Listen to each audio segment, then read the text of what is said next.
Hi guys, and welcome back to the channel. So today I'm going to talk about the benefits or dangers of using cruise control. There seemed to be some controversy about cruise control, especially using cruise control in wet and rainy conditions. Now, I've been reading a lot about this, and actually I'm going to give you a little bit of a brief overview of cruise control for those of you who don't understand how cruise control works. And then I'll give you at the end my view on why you should or shouldn't use cruise control in wet and rainy conditions. So let's look at a brief history of cruise control. Cruise control invented in the 1940s, 80 odd years ago, by a guy who was blind, who was called Ralph Teeter, and he was driven around during the course of his business life by his lawyer, who seemed to have a bit of a heavy foot.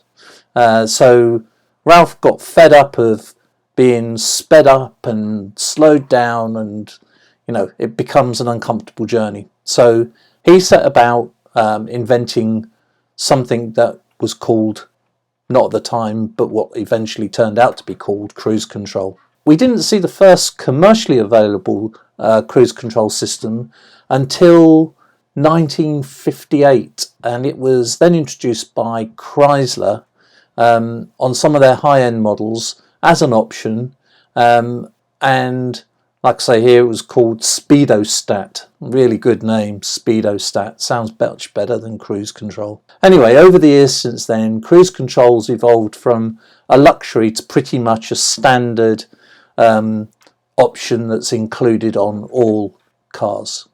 As a technology, cruise control, as we now call it, has become much more sophisticated, and it now incorporates a lot of electronics, and we've now got such things as adaptive cruise control that can detect the distance from the car in front and adjust your speed to keep you safe. That's the history. What's the mechanics like? Well, basically 4 parts to the mechanics: a user interface, a speed sensor, a throttle actuator, and a control module. The user interface, obviously we're all familiar with the user interface. It's generally either a button or a lever that is somewhere either on the steering wheel or just behind the steering wheel. It can, in some cars, be on the dashboard, a button on the dashboard. And you can engage and disengage the cruise control using that button. Obviously, with that button as well and the associated controls, you can set the speed, increase the speed, decrease the speed to your desired speed in cruise control. The speed sensor continually monitors the wheel's speed, and it sends data to the control module. The control module then ensures the vehicle can maintain the selected speed. The throttle actuator actually adjusts the throttle position based on the input from the control module. So it modulates the engine's power to maintain a consistent speed, whatever you set as cruise control speed. And the control module, which is now a computerized unit, processes that information from the speed center and communicates it to the throttle actuator to make those real-time adjustments.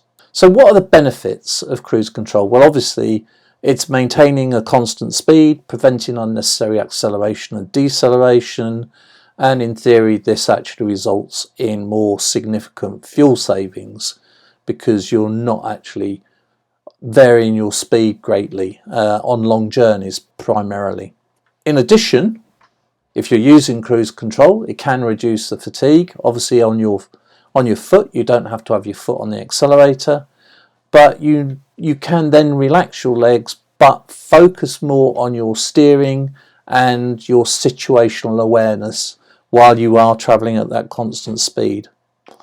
And of course, if you are travelling at a constant speed, that contributes to a smoother flow of traffic, reducing the likelihood of abrupt changes in your speed as you're going. It can also be used to make sure you're complying with speed limits, because you can set the actual cruise control at or just below the speed limit, which will improve your road safety. and enhance comfort, not only for the driver but for the passengers as well.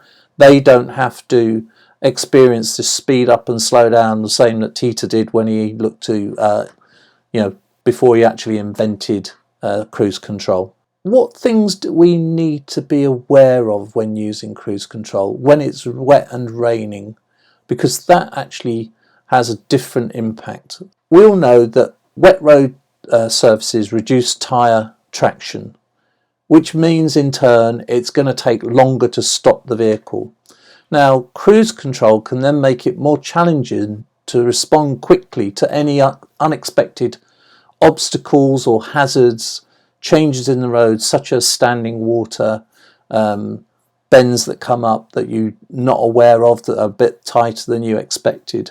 You have to have that additional reaction time. You have to be prepared in those circumstances to disengage cruise control and take back manual control as you would normally. A common fear that I've read through all of the things that I've been looking at is the fear of aquaplaning. Aquaplaning is a common concern on wet roads where you get standing water. Now, if your vehicle loses traction and starts aquaplaning, then you're going to have to disengage the cruise control because you'll need to reduce the speed to get your tyres to regain contact with the road. So you need to be able to react quickly, and I'm going to come back to that later. If your vehicle is fitted with adaptive cruise control, that can adjust speed based on the basis of the vehicle in front. You need to ensure that that is functioning properly. However, again, always be ready to take back manual control of the vehicle in challenging conditions. In heavy rain, where water is much more likely, you may wish to avoid using cruise control completely. And stay mindful of the conditions. Constantly assess the road conditions. If you do encounter standing water, puddles, slippery surfaces, then it's best to actually disengage cruise control and control your speed manually. And again, adapting to changing weather conditions. It may be dry when you actually start your journey, but if you encounter rain, like I say, be proactive and disengage the cruise control, take back control of your speed in wet weather. Maintain that safe distance from the car in front.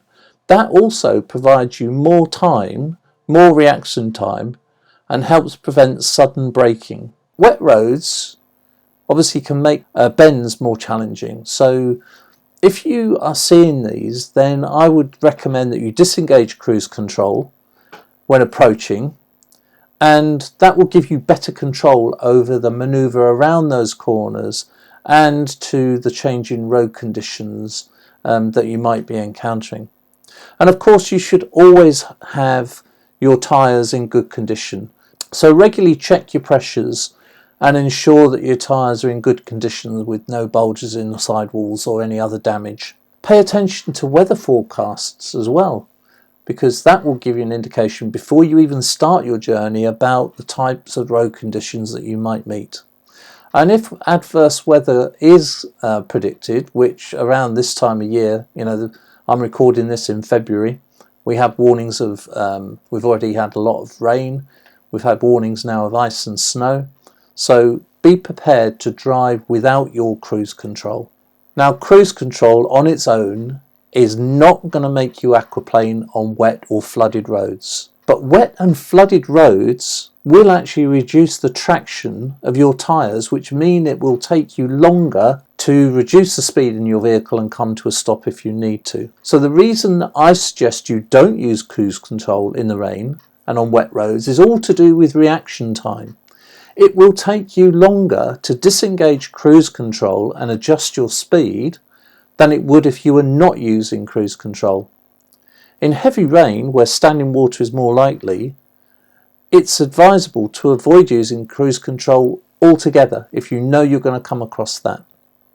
So manually adjusting your speed to the conditions allows far better control and stability for your vehicle. Now, I hope that's been useful. If it has, give the video a like, please. And if you want to know more about other tips and tricks, advanced driving techniques, then please consider subscribing to the channel, and I'll see you next time.